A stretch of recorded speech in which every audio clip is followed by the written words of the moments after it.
सुप्रभात प्यारे बच्चों, आज हम नैतिक शिक्षा पुस्तक का पाठ 4 पढ़ने जा रहे हैं। तो सबसे पहले हम पाठ 4 निकालेंगे और इस पाठ के ऊपर दिन और तिथि लिखेंगे। उसके पश्चात हम इस पाठ पर लिखा गया शीर्षक पढ़ेंगे। तो इस पाठ का शीर्षक है उठना।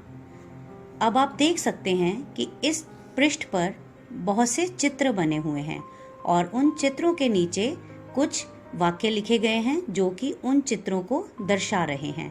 तो सबसे पहले हम सबसे पहला चित्र देखेंगे और पढ़ेंगे सही शयन। बच्चों, शयन का मतलब होता है सोना।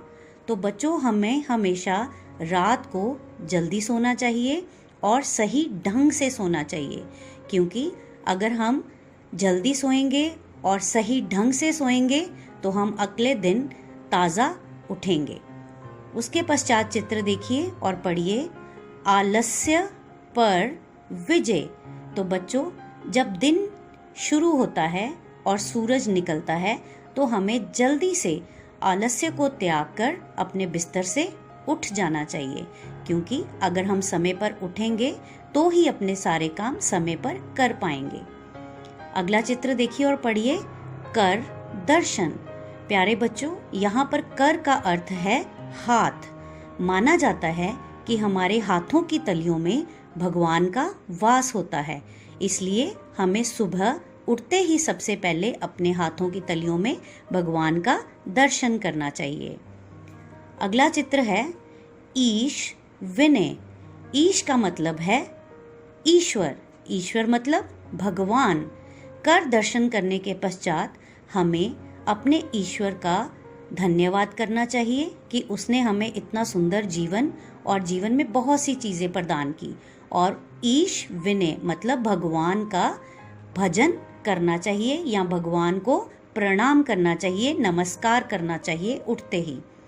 भगवान को विनय और प्रार्थना करने के बाद हमें अपने घर में अपने बड़ों के चरण स्पर्श करने चाहिए। चरण का मतलब होता है पाँव और स्पर्श का मतलब होता है छूना।